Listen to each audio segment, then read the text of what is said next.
Salutations fraternelles à vous, mes bien-aimés, et salutations à vous qui avez l'habitude de nous joindre dans ce beau cadre évangélique de l'émission Je n'ai point honte de l'Évangile, avec le pasteur Philippe Njoli comme hôte principal. En effet, une fois que j'aurai terminé mes salutations, ou que j'ai toujours eu à terminer mes salutations, je me retourne toujours vers cet homme pour pouvoir les saluer. Et vous comprendrez bien qu'il y a un lapsus qui passe là-dessus, parce qu'évidemment, le pasteur Philippe Njoli n'est pas avec nous ce soir. Il est en déplacement évangélique. Nous le saluons là où il est et que notre Seigneur l'assiste suffisamment parce qu'il est à l'œuvre du Seigneur. À vous, vous avez compris, je suis ici, je ne suis pas seul, avec un invité. C'est lui que nous avons reçu la semaine dernière.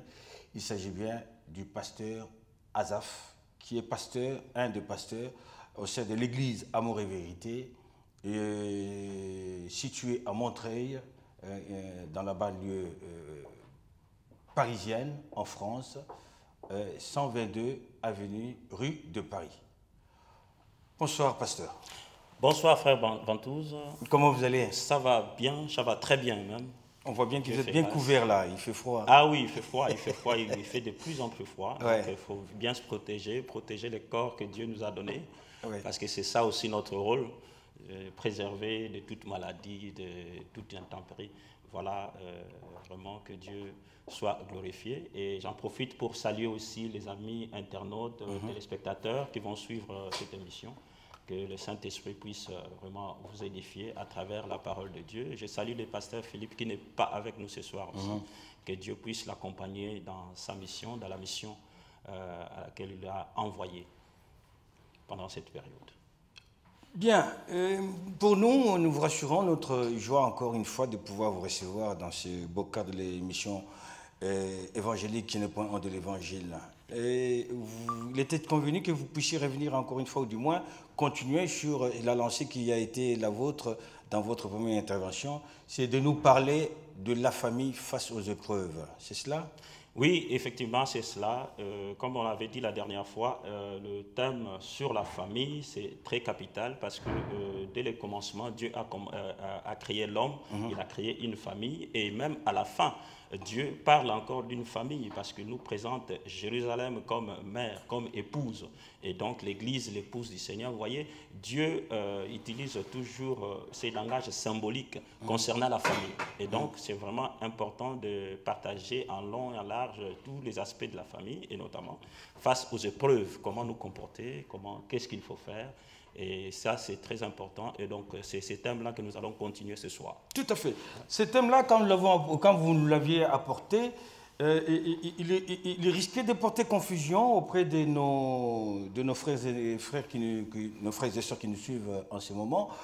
Parce qu'auparavant, on aurait traité un thème presque dans le même lancé, c'est la famille face au combat. Oui. Et vous avez mené le vôtre avec la famille face aux épreuves. Et dans la question qui vous a été posée pour pouvoir faire la différence entre le combat, qu'entendez-vous par combat et épreuve, et voilà, pour nous relancer dans cette émission, j'ai une question qui nous a été posée par un internaute. Il s'agit bien du message évangélique que je salue, de là où il est, M. Ntimba. Et il dit ceci: l'épreuve est intimement liée à la tentation, même la tentation.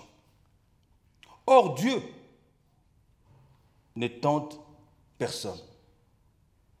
Alors, si l'épreuve est liée à la tentation, comment accepter que c'est Dieu qui permet cela aussi longtemps que lui ne peut tenter personne?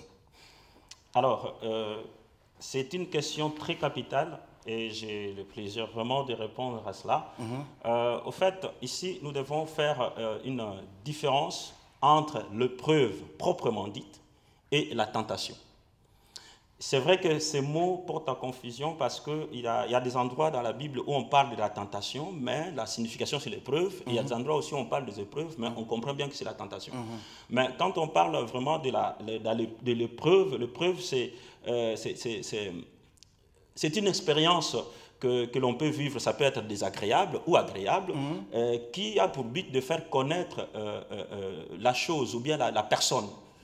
Vous voyez, c'est comme un test. C'est comme Voilà. c'est un test pour pouvoir Un exercice. ressortir un exercice, c'est pouvoir ressortir les qualités ou les défauts de quelqu'un pour enfin corriger s'il y a défaut et s'il y a des qualités pour que cette personne-là monte peut-être en puissance. Alors que la tentation, c'est beaucoup plus un attrait au mal, un attrait à ne pas respecter la loi. La loi peut être morale ou la loi religieuse. Une embûche? C'est beaucoup plus un attrait qu'on a à ne pas respecter les règles établies. Ça dit que je sais bien, je peux donner une loi, par exemple, sur autoroute, je sais bien que je dois rouler maximum, c'est marqué 130 km/h, et je suis tenté à rouler un peu plus vite. Donc, ne pas respecter la règle. Et qu'est-ce qui m'attend derrière? C'est un accident. Ou s'il n'y a pas un accident, c'est les gendarmes qui vont me verbaliser. Vous voyez, donc il y a une sanction derrière. Et dans la vie spirituelle, je peux être tenté comme Jésus avait été tenté par les diables. Donc, à la fois, c'est une épreuve, mais cette épreuve-là a pour l'objectif de te faire tomber. C'est ce qu'on appelle tentation. Voilà. Alors que quand on parle que de l'épreuve en soi, c'est pour vraiment que nous puissions ressortir ce qu'il y a de mieux en nous.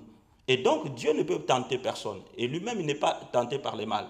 Et quand nous lisons le livre de Jacques, chapitre 1, à partir du verset 12-13, nous voyons par là que Dieu ne tente jamais personne, mais les gens, nous sommes tentés par notre propre convoitise.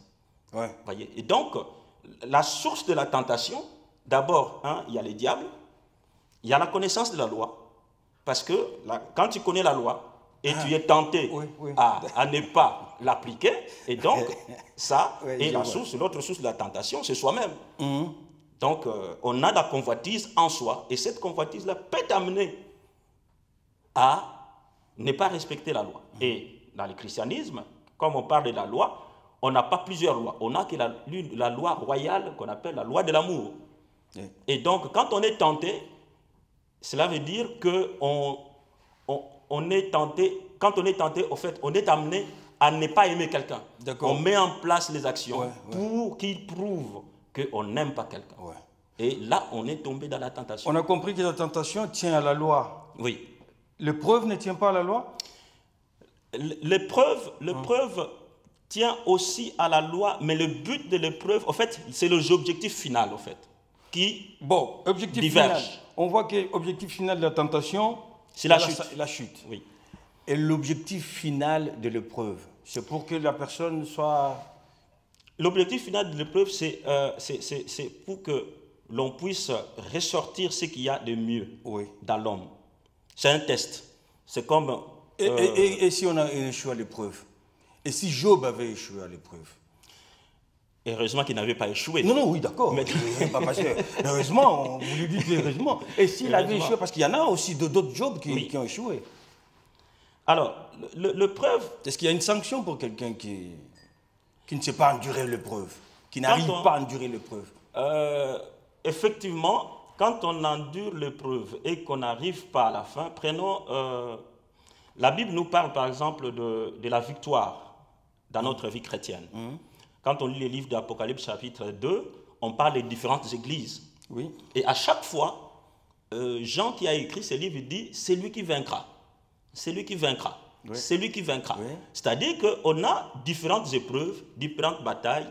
En fait, dans le parcours même du chrétien, il y a des épreuves, il y a la tentation, il y a les combats auxquels nous sommes confrontés.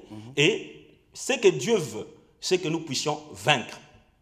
Et il a mis tous les moyens pour que nous puissions vaincre. Oui. Et c'est pour cela qu'il parle même d'un livre de 1 Corinthiens, chapitre 10, verset 13. Je trouve que vous répondez par une forme de langue de bois. Dieu a mis tous les moyens pour que nous puissions vaincre. Oui. Et cela vous voulez dire que si on n'arrivait pas à s'en sortir dans les épreuves, ce n'est pas la faute de Dieu qui nous aurait mis à l'épreuve, c'est notre faute parce que nous n'avons pas utilisé les moyens que Dieu a mis à notre possession. Et si on n'a pas utilisé les moyens que Dieu a mis à notre possession, donc... on est condamnable. Donc, vous voulez dire qu'il y a aussi une sanction? Mais quelque part, quand on échoue à une preuve, ben, au fait, quand on dit que l'épreuve a pour but de ressortir la valeur d'une chose ou d'une personne. Et donc, quand tu échoues à une preuve, cela veut dire que tu reconnais ta valeur. Donc, tu n'es plus... En fait, tu reconnais ta valeur. Donc, j'ai été faible par rapport à cette épreuve-là. Oui. Et donc, tu prends du recul. Maintenant, tu comprends que pour pouvoir vaincre, voilà ce que je devais faire. Ou bien, voilà ce que je dois faire. Dernièrement, vous disiez dans l'émission passée que pour savoir qu'on est dans les épreuves, il nous faudrait reprendre un peu de recul. Oui. Une remise en question pour savoir le comment, du pourquoi de ce qui nous arrive et tout, et comprendre si on est dans les combos ou bien dans l'épreuve. Alors là, vous dites que si on n'est pas parvenu à pouvoir endurer les épreuves, donc il faudra encore une fois se remettre en question? Eh bien oui, tout le temps, un chrétien, un enfant de Dieu, même dans nos familles, il faut toujours se remettre en question. La remise en question, c'est prendre du recul, ça c'est notre devoir quotidien. Comment j'ai marché dans la journée, faire un bilan de sa vie au quotidien, faire un bilan de son voyage, faire un bilan de son couple, faire un bilan de ses études. Ça, c'est très, très important pour pouvoir avancer. D'accord. Et savoir que nous avons tous un objectif à atteindre.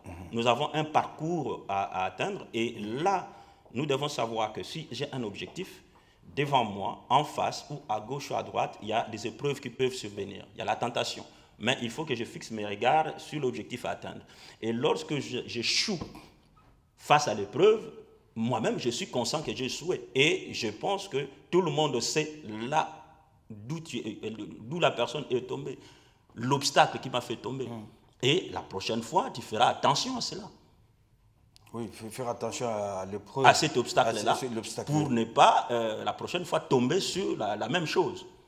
Et répéter la même erreur. Là, c'est une fois, mais le lendemain, le surlendemain, oui. Une autre situation peut se présenter face à nous. Oui. Et ce qui m'envoie vous poser une question pour savoir quels sont les différents types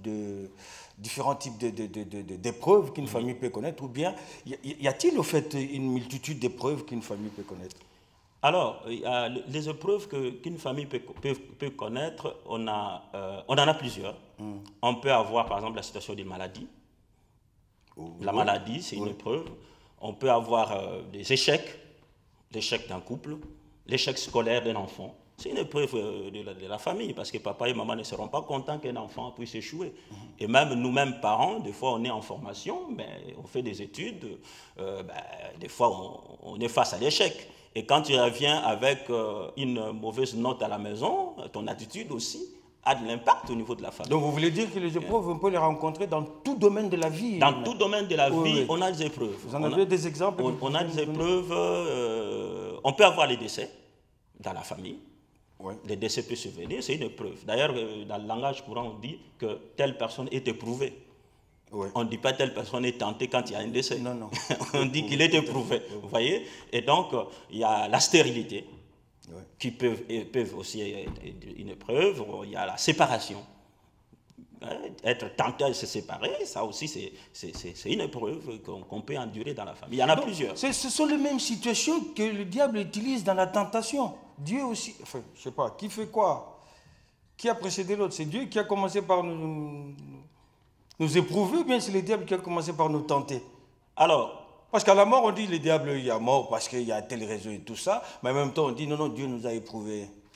En fait, dans les échecs aussi la même chose. Dans les échecs aussi la même chose, mais la différence entre les deux, c'est que lorsque la tentation arrive, c'est pour nous faire chuter. Et donc, on enfreint la loi, on enfreint les règles. Vous voyez? Prenons l'exemple de quelqu'un qui était malade. L'apôtre Paul, dans le livre de Galates chapitre 4, verset 13. Oui, il dit... Le livre de Galates, verset 13, l'apôtre était malade. Galates combien? Galates 4. 4, 13. 13 à 15. Galates 4, 13, il est écrit, vous ne m'avez fait aucun tort. Vous savez que ce fut à cause d'une infirmité de la chair que je vous ai pour la première fois annoncé l'évangile. Et mis à l'épreuve par ma chair, vous n'avez témoigné ni mépris ni dégoût. Vous m'avez au contraire reçu comme un ange de Dieu, comme Jésus-Christ. Où donc est l'expression de votre bonheur? Car vous attestez que si cela eût été possible, vous vous seriez arraché les yeux pour me les donner. Voilà. L'apôtre est mis à l'épreuve par rapport à sa santé. Et il dit, mais c'est à cause même de cette épreuve-là qu'il est venu annoncer l'évangile. Vous voyez, face à l'épreuve, il n'a pas abandonné, il n'a pas laissé sa mission, il a continué la mission. Il s'est dépassé. Il s'est dépassé, il n'a pas tenu compte de son épreuve. Dans la vie actuelle, quel est l'exemple que vous pouvez prendre pour pouvoir fortifier un frère, une sœur qui serait... Alors, dans nos familles, on peut avoir des maladies. Un frère, ou bien le mari ou la femme peut tomber malade. Et on peut avoir une maladie incurable, on peut avoir une maladie qui nous atteint, qui nous éprouve, ou une longue maladie, quelqu'un qui peut être hospitalisé. Cela met à l'épreuve même la solidité de la famille. Parce que toute organisation de la famille est mise à l'épreuve, donc chacun doit s'organiser de manière à aller voir, à rendre visite à quelqu'un ou soutenir la personne. Et des fois, la personne aidante, surtout quand il s'agit de longues maladies ou de maladies graves, cette personne aidante peut être fatiguée aussi à supporter son mari, sa femme, son enfant. Mais face à cela, on tient bon. Au fait, notre relation, parce qu'elle est mise à l'épreuve, on tient bon parce qu'on considère l'autre par rapport à ce que nous sommes. C'est-à-dire, je suis son père et donc je suis le géniteur, je dois supporter mon enfant jusqu'au bout. Je suis le mari et j'ai épousé mon épouse, je l'aime et je l'aimerai jusqu'au bout, quelles que soient les conditions. Voilà pourquoi même quand les gens se marient, il y en a qui disent que on va être ensemble pour les meilleurs et pour les pires.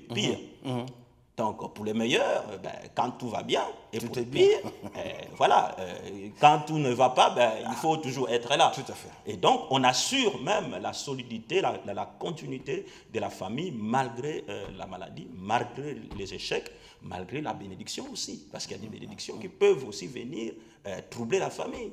On avait une situation comme ça, on n'avait pas de moyens, et du jour au lendemain, papa ou maman a beaucoup de moyens, beaucoup d'argent. Et il a du mal à gérer entre la famille. Vous voyez, des fois on oublie ça. On pense que les épreuves, c'est toujours les situations négatives. Mais ça, une bénédiction financière peut être une épreuve pour une famille. Et cette épreuve-là peut aussi, la situation financière peut entraîner quelqu'un à tomber dans la tentation. Parce que tous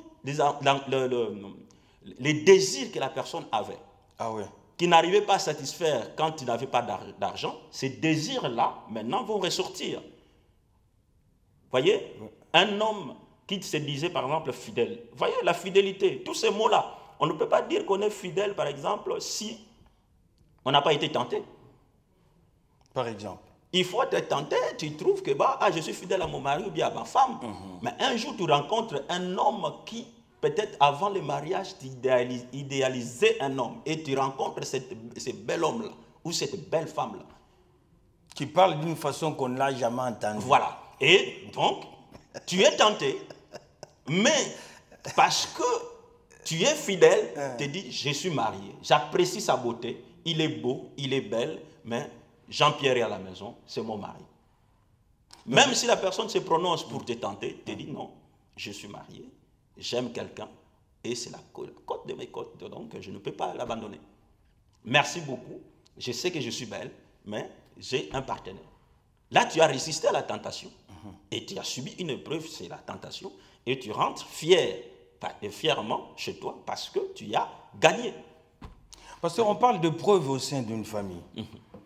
Une preuve qui arriverait à un membre de la famille, vous l'avez dit, du coup, cette épreuve-là touche aussi à tous les membres de la famille. Effectivement, chaque épreuve que nous endurons touche toute la famille. Tout comme aussi, il y a des tentations qui peuvent être des épreuves pour d'autres. Une personne qui est malade, non pas à cause d'une épreuve, pas à cause des attaques de l'ennemi, évidemment, et que cela affecte la famille. Que dirait-on de la famille? Est-ce que la famille est mise à l'épreuve face à la maladie? Ou bien c'est comment? Au fait, face à la maladie, toute la famille est mise à l'épreuve. Donc, la solidité même, les liens familiaux sont mis à l'épreuve. Là, j'insiste beaucoup, c'est pour faire la part des choses. Hein, parce que le cas d'espèce que vous avez donné d'une dame qui est malade, hospitalisée, le mari qui doit lui rendre visite, les membres de la famille qui souffrent de la personne qui est à l'hôpital. Mais la raison de l'hôpital n'a rien à voir avec ce que les autres vivent. Effectivement, au fait, l'autre est en train de souffrir dans sa chair, mais le restant de la famille souffre de son absence. Voilà. Le restant de la famille souffre de son incapacité, voilà, de l'handicap, et ça, de son absence, et ça déstabilise quelque part. Surtout si c'est l'un des parents, ça déstabilise les enfants. L'organisation même, et l'autre partenaire est obligé à revoir sa manière de fonctionner, et c'est là où ça devient intéressant. On va aller puiser les capacités qu'on ne soupçonnait pas en soi. Hein? Prenons dans beaucoup de familles, c'est l'un des partenaires, par exemple, c'est le papa qui fait toutes les démarches administratives. Et ces derniers tombent malades. Voilà. On a des courriers. Ça il faut aller, carrément. Voilà. Oui. Il faut aller répondre à telle invitation, à telle convocation, à tel rendez-vous. Et maintenant, c'est l'autre partenaire qui doit prendre les dessus. Et là, on se rend compte que je n'ai jamais fait ça, mais je dois le faire. Et l'avantage que l'autre va tirer, c'est qu'il va commencer à se renseigner, il va avoir les informations, il va commencer et va aller affronter l'administration. Et du coup, quand elle va s'en sortir, elle se dit, ah, ça se passe comme ça, ça l'a enseigné. Lorsque l'autre va revenir, vous verrez que l'épreuve a servi à la femme ou à l'homme qui ne faisait pas les démarches administratives d'apprendre comment il le fait, et du coup, la famille ne dépendra plus d'une seule personne, mais l'autre prendra les relais à tout le temps. Donc, il n'attendra plus que l'autre soit empêché, mais tout le monde maintenant fera la démarche. Parce qu'on a appris de ces épreuves. D'accord, pasteur Azaf. Sur ce point, pour compléter aussi, l'épreuve peut augmenter la vie de prière de quelqu'un.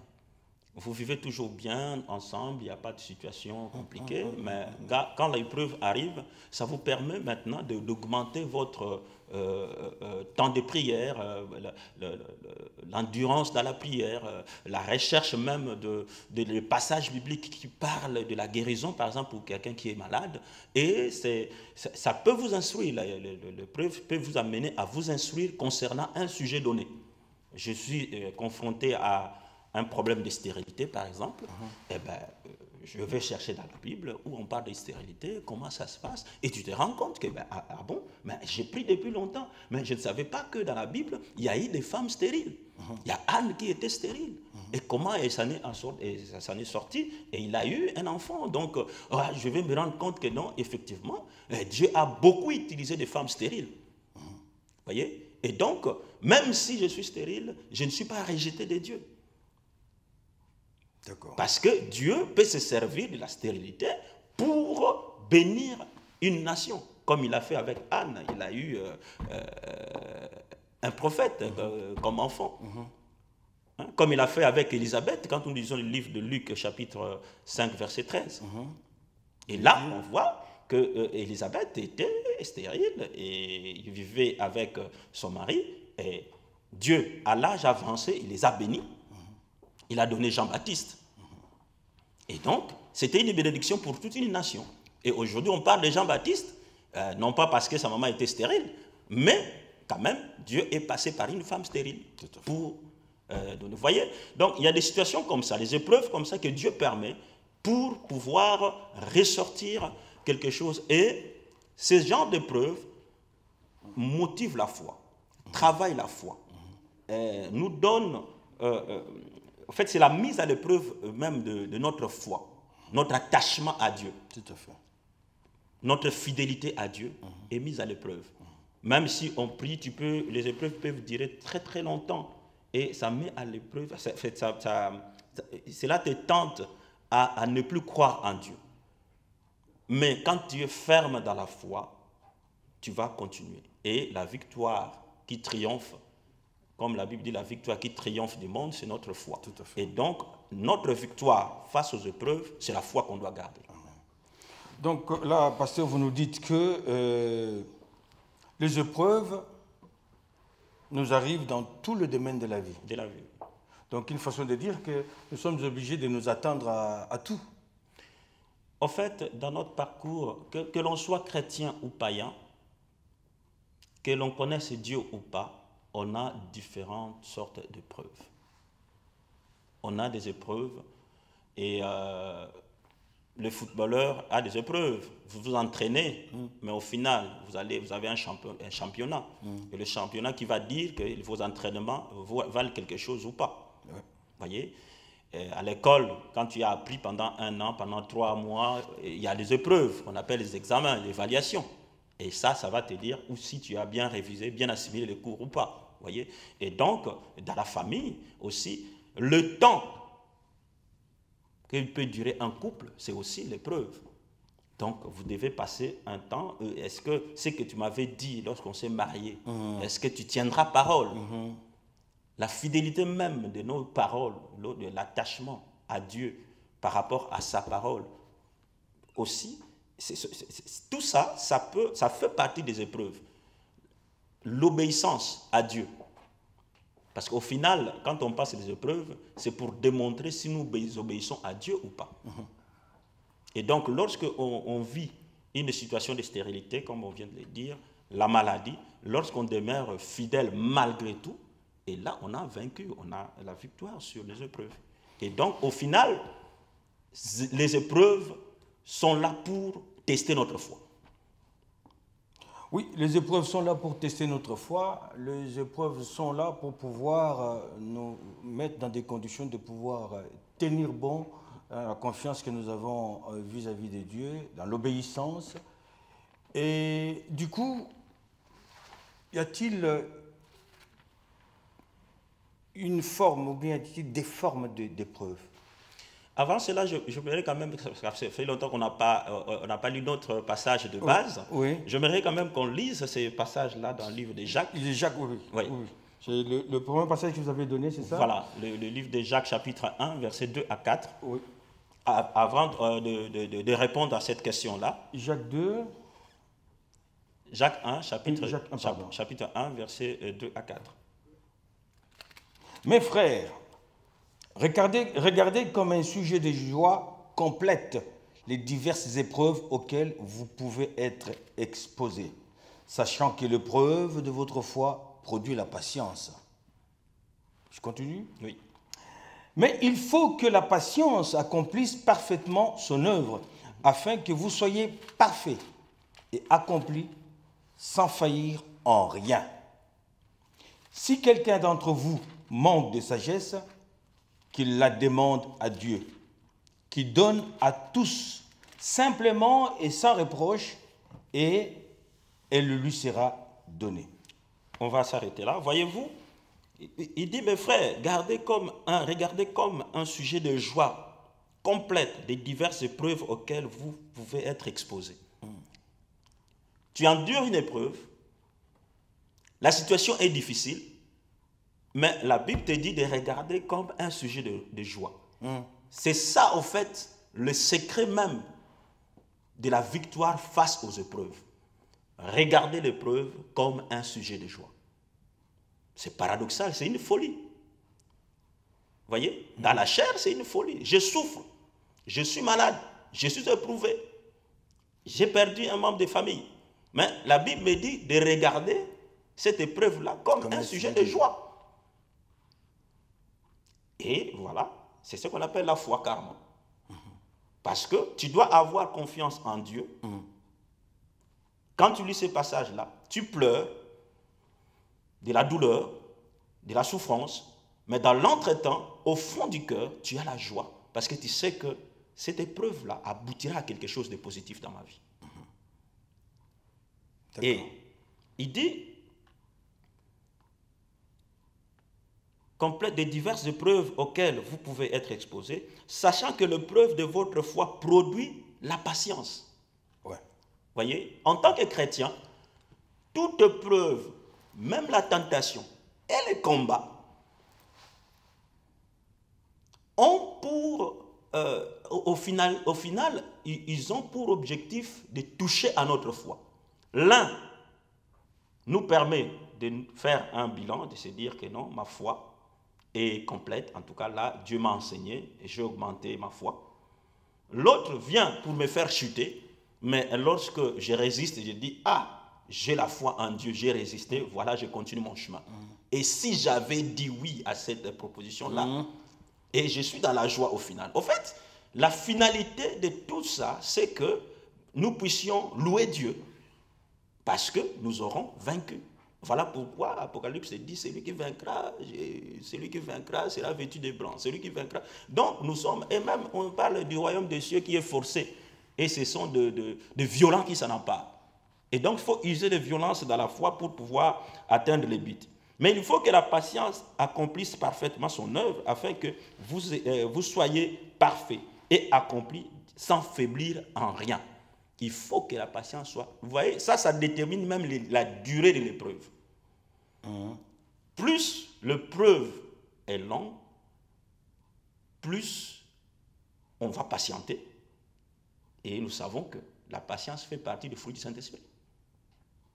On ne peut pas dire qu'on est patient si on n'a jamais attendu quelque chose. Ah, c'est pourquoi il est écrit, parce que ça m'a fait tiquer, c'est pourquoi il est écrit... L'épreuve de votre foi produit la patience. La patience. Donc, il n'est pas demandé d'être patient pour faire face à l'épreuve, mais c'est l'épreuve elle-même qui va produire sa propre patience. Mais le fruit du Saint-Esprit, quand on parle du fruit du Saint-Esprit, le fruit du Saint-Esprit, c'est... Vous savez, pendant longtemps, des fois, on nous enseignait de demander à Dieu le fruit du Saint-Esprit. Mais le fruit du Saint-Esprit, on dit bien fruit.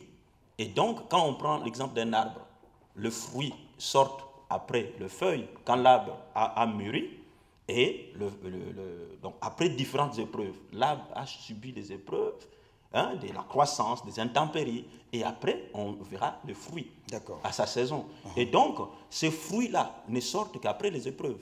On ne peut pas dire que je suis patient si quelqu'un n'a jamais attendu une situation, n'a jamais attendu que n'a jamais rien expérimenté. N'a jamais expérimenté quoi que ce soit, il ne peut pas dire que je suis patient. Tu as attendu quoi? Là, l'horloge tourne et je reviens à ma question, parce que vous l'avez un peu dévié. C'est que, enfin pas dévié, vous l'avez mis un tout petit peu entre parenthèses, je la récupère pour poser la question de savoir s'il y a quelques types ou bien quelques formes de preuves.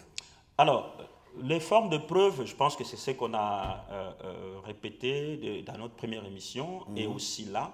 Donc, quand on parle de preuve en soi, juste les preuves, on voit l'expérience qui a pour but de faire ressortir les qualités d'un homme ou bien les niveaux d'un homme. Et bien, à côté, il y a aussi la tentation qu'on peut appeler épreuve, mais la différence, c'est la tentation, c'est l'attrait vers une chose défendue par la loi. Ça peut être la loi religieuse ou bien la Bible. Et la tentation a plusieurs auteurs. Donc, soi-même, comme nous dit le livre de Jacques, chapitre 1, verset 13, là où nous sommes d'ailleurs, si vous pouvez lire le verset, chapitre 1, verset 13, à partir du verset 12. Heureux l'homme qui supporte patiemment la tentation, car après avoir été éprouvé, il recevra la couronne de vie que le Seigneur a promise à ceux qui l'aiment. 13. Que personne, lorsqu'il est tenté, ne dise « c'est Dieu qui me tente ». Car Dieu ne peut être tenté par le mal et il ne tente lui-même personne. Voilà. Vous voyez, on commence heureux l'homme qui supporte patiemment la tentation, car après avoir été éprouvé. Vous voyez, on parle de la tentation, on parle de l'épreuve. Donc, ce sont des choses qui peuvent évoluer ensemble. Parce que quand tu es tenté aussi par rapport à ta fidélité à Dieu. C'est ce que le diable avait fait. Il a parlé de Dieu était en train de vanter Job. Et le diable lui dit, non, c'est parce que tu les gardes, parce que tu les protèges. Et Dieu peut mettre ça sur le compte de l'épreuve, bien que ça soit Dieu, une tentation. En fait, je pense que la Bible ne le dit pas. Mais pour que Dieu vante quelqu'un, c'est qu'il a déjà éprouvé la personne.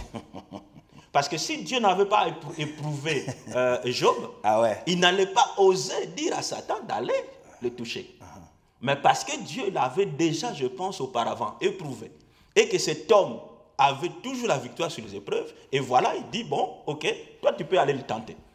Et le diable s'est rendu compte, effectivement, après avoir perdu, Job n'a pas insulté Dieu. Il est revenu la deuxième fois d'ailleurs.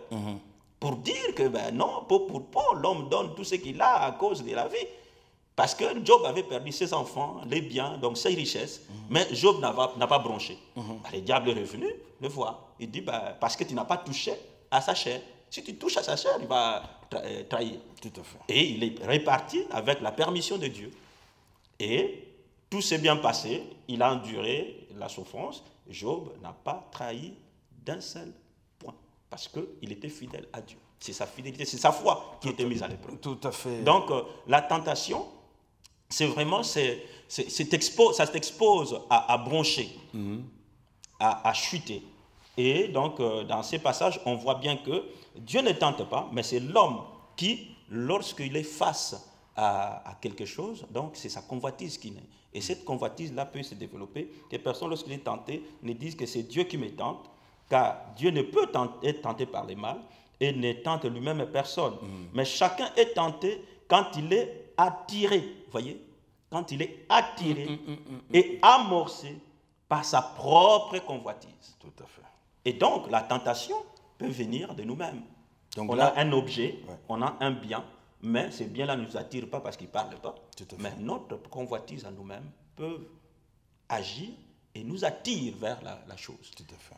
Et donc, en tant qu'enfant de Dieu, à la fois, j'ai vu l'épreuve de la fidélité à Dieu. Est-ce que je vais broncher ou pas? Là, c'est la deuxième forme de l'épreuve. Y a-t-il une troisième forme ou une quatrième, une cinquième? épreuve qu'on peut appeler aussi épreuve, on a les combats. Oui. Quand on parle de combat, ici, on voit une lutte entre deux personnes, deux armées, et donc l'adversité. On a un adversaire de l'autre côté qui vient te combattre. Et là, c'est au fait une autre dimension de la tentation. Et c'est ça, là où Dieu nous recommande maintenant de porter les armes spirituelles. Dans les livres d'Éphésiens chapitre... Face à une adversité. Face à une adversité, face à un combat spirituel. Parce que nous combattons, et là, on voit les armes sortir. Et donc, on nous parle des armes spirituelles. Nous ne combattons pas selon la chair, mais nous combattons selon l'esprit. Nous combattons, nos armes sont spirituelles, nous dit le livre de 2 Corinthiens, chapitre 10, versets 3 à 5. Nous avons des armes spirituelles. Et dans Éphésiens, on énumère ces armes-là. Voyez? Et donc, ça c'est la première dimension même du combat. C'est la première dimension même du combat. Et donc, ce combat-là, on le passe au quotidien. Et quand on énumère même les armes spirituelles, on se rend compte que même la tentation peut faire partie des combats. Oui. Même la tentation. Mais on peut bien comprendre que la tentation, vous l'avez donc énumérée par rapport à la convoitise de la personne. Oui. Mais au-delà de la convoitise, les exemples de la tentation qu'on a dans la Bible, on l'a vu avec Jésus et les diables qui lui montrent les montres, qui nous dit de transformer les pierres. Voilà, c'était une tentation. Mais heureusement, il connaissait la parole. Donc Christ s'est armé de la parole. Or, la parole, c'est l'épée de l'esprit. Vous voyez? Et donc, il y a une dimension de combat où on doit personnellement s'approprier. C'est pour ça que la Bible nous dit que la parole abonde dans nos cœurs. Et donc, tout se passe dans notre cœur. Il faut que notre cœur soit rempli de la parole pour pouvoir tenir face aux épreuves, face à la tentation, face au combat. Alors là, c'était la troisième forme. Y a-t-il une quatrième forme, une cinquième? Non. Pour le moment, non. C'est juste les trois formes que je voulais nuancer un peu. Donc, dans les combats, on voit la possession démoniaque, l'envoûtement, l'oppression. On a ça dans les combats. Et quand on n'arrive pas, on a des armes spirituelles et qu'on sent toujours qu'on est combattu, et là, on demande de l'aide. Et quand on demande de l'aide, ben, on peut voir un homme de Dieu, on peut voir un frère à qui on a confiance, qui pense que voilà, il a en fait vraiment une personne référente. On s'est dit que bon, celui-là peut prier pour moi. Et donc, merci beaucoup, pasteur Azaf. Et surtout, merci beaucoup de nous avoir rendu visite 2 fois de suite. Et comment trouvez-vous votre passage dans ce beau cadre de l'émission Je ne point honte de l'Évangile? Je suis très content d'avoir été invité, d'intervenir dans ce cadre.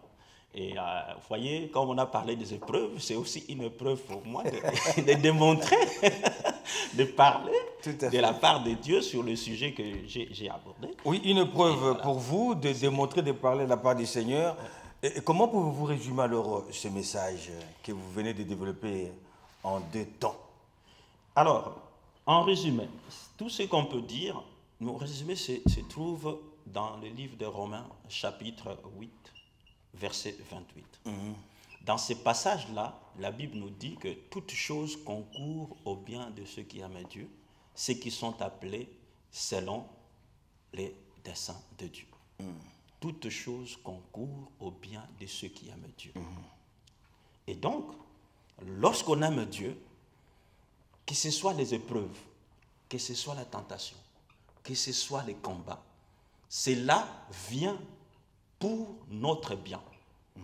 Parce que la finalité de tout cela, c'est la gloire qu'on donnera à Dieu. Quelqu'un qui est délivré de son combat, d'une possession, d'un envoûtement, glorifiera Dieu et on témoignera à Dieu. Vous voyez, Lazare était malade.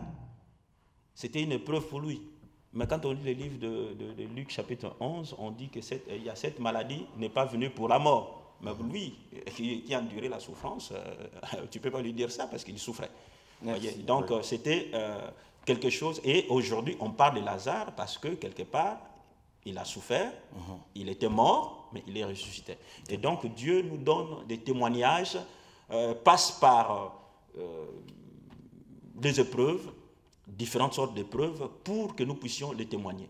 Et les diables aussi, sans le savoir, sans le vouloir, il vient nous combattre et nous tenter, mais cela tourne à l'avantage de Dieu, parce que lorsque nous sommes vainqueurs, nous témoignons Dieu. Nous ne témoignons pas des diables, nous témoignons que Dieu m'a secouru, que Dieu m'a délivré, que Dieu m'a sauvé. Donc au final, toute chose concourt au bien de ceux qui aiment Dieu. Tout à fait. La personne qui est dans la souffrance, la personne qui est tentée, une famille qui s'est retrouvée dans cette situation, simplement, je vous recommande de vous armer de la parole de Dieu pour pouvoir tenir ferme. Et surtout, si vous avez des objectifs dans votre vie, vous avez des objectifs dans votre couple, vous devez les atteindre. Regardez sur l'objectif, toutes les épreuves auront des réponses et des solutions. Encore une fois, merci, pasteur Azaf. Là, c'était une conclusion à vos 2 interventions.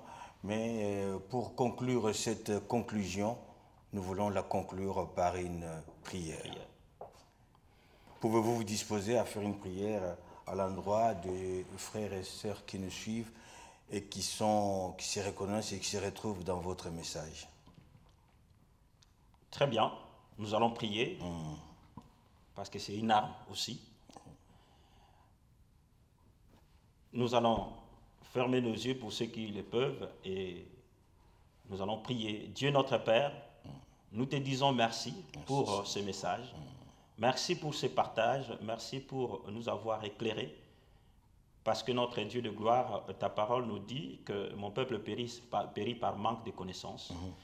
Éternel mon Dieu, l'ignorance, ô Père mon Dieu de gloire, fait périr. Et voilà pourquoi notre Dieu, je te rends grâce, parce que quelqu'un est éclairé, et cette personne-là ne périra pas, parce qu'elle a la connaissance. Éternel mon Dieu, je te prie, Seigneur mon roi, de fortifier toute personne qui est tentée, pour pouvoir surmonter la tentation et la vaincre. Pour ceux qui, ô Père mon Dieu, ont des combats, Seigneur mon Dieu, Papa, je te prie, Seigneur mon Dieu, de les aider à mieux s'armer, à porter les armes spirituelles pour pouvoir gagner. Et notre Dieu de gloire, Père mon roi, s'il s'agit, ô Père mon roi, de demander de l'aide, oriente-le, Seigneur mon Dieu de gloire, auprès, éternel mon roi, des personnes les dépositaires même de la grâce, mon Dieu, que tu as accordée, qui peuvent les aider, Seigneur, mon Dieu de gloire, dans cette situation, pour que notre roi, qu'il trouve la délivrance. Et je te prie maintenant, mon Dieu, ô Père, en qualité notre roi, Seigneur, mon Dieu de gloire, Papa, de ton serviteur, Père éternel, mon Dieu, de glorifier ton nom dans chaque famille qui nous écoute. Que notre roi, Père éternel, ceux qui vivent les épreuves, puissent, notre Dieu de gloire, trouver la joie de l'Esprit en eux. Que le Saint-Esprit opère, mon roi, dans leur cœur, pour que notre roi, Seigneur, mon Dieu, qu'il trouve l'utilité même de ces épreuves, et que notre roi, au final, qu'il puisse être glorifié, Seigneur Jésus. Père, mon roi, Seigneur, notre Dieu, que la puissance des démons, la puissance du diable, ô Père, les principautés et les autorités, qui, notre Dieu, soumettent, mon Dieu de gloire éternelle, une famille, Papa, à l'oppression, ô Père, à l'envoûtement et à la possession, puisse lâcher prise maintenant au nom de Jésus. Nous chassons, Seigneur, mon roi, éternel, mon roi, toute puissance, éternel, mon roi, démoniaque, qui, éternel, mon roi, Père, et peut, éternel, mon Dieu, ô Père, détruire une famille, Seigneur, mon roi. Je te prie, Seigneur, mon Dieu, de prendre contrôle d'une famille, éternel, mon Dieu, où le Père a perdu carrément, Seigneur, mon Dieu de gloire, Papa, la direction de la famille, Seigneur, mon Dieu, à cause des épreuves. Papa, je te prie de les exhorter, d'éclairer, pour que, mon Dieu de gloire, l'unité familiale puisse revenir, Seigneur mon Dieu. Que notre roi, là où il y a des malades, que la guérison intervienne maintenant au nom de Jésus. Là où notre Dieu de gloire, il y a la stérilité. Seigneur, Père éternel, mon roi, Papa, je t'ai pris, Seigneur mon Dieu de gloire, Papa, de donner, Seigneur mon Dieu de gloire, des enfants. Car, Seigneur mon Dieu, tu en as fait pour Anne, tu en as fait pour Elisabeth. Mon Dieu, ô Père, tu nous as prouvé que tu es capable de le faire. Si le monde peut, ô Père, mon Dieu de gloire, Seigneur mon Dieu de gloire, découvrir, ô Père, par la science, Père, ce qui peut, éternel, mon Dieu, entraîner la naissance des enfants, ce qui peut, mon Dieu de gloire, donner la solution à la stérilité, à plus forte raison, toi, créateur de l'humain, ne pourras-tu pas, notre roi, Père éternel, mon Dieu, miraculeusement accorder à cette femme, à cet homme, ô Père, mon Dieu de gloire, Père, mon roi, la progéniture. Reçois la gloire et l'honneur, Seigneur mon Dieu, au nom de Jésus-Christ, notre roi, toi qui connais les cœurs de chacun, ô Père, qui répond au-delà de ce que nous demandons et pensons. Père, mon Dieu, ô Père, mon frère pense, ma soeur pense, je n'ai pas cité son cas, mais mon Dieu, toi tu le connais. Je te prie, Seigneur mon roi, d'intervenir dans sa situation. Au nom de Jésus-Christ de Nazareth, nous avons ainsi prié. Amen. Amen. Amen, amen. Merci à vous. Vous avez compris que c'est par cette prière que nous terminons cette émission. Mais une recommandation que nous vous prierons, c'est que le pasteur Philippe Joly, qui n'est pas là avec nous, a toujours fait. Il vous a toujours demandé, il nous a toujours demandé de pouvoir partager. Partager ce message qui pourra, s'il ne vous a pas servi, ce qui peut être normal. Le Seigneur passé, il ne guérissait pas tous, hein. C'est question de foi. Mais il y a quelqu'un qui est à la fois disposé à ce type de message pour pouvoir l'expérimenter. Partagez et vous serez un réel évangéliste, un réel sémeur dans la parole de Dieu. Bien des bonnes choses chez vous. Merci à vous. Pêchez-vous et surtout, merci à notre équipe technique dirigée de main de maître par l'ingénieur l'homme à tout faire, l'ingénieur Steve Malungwene, et aussi cette équipe dirigée de main de maître par les réalisateurs Part Ngoyi Luboya. Au revoir et ciao. Merci. Au revoir. Pasteur. Merci de votre Merci. message. Merci beaucoup. Je vous en prie. Merci beaucoup.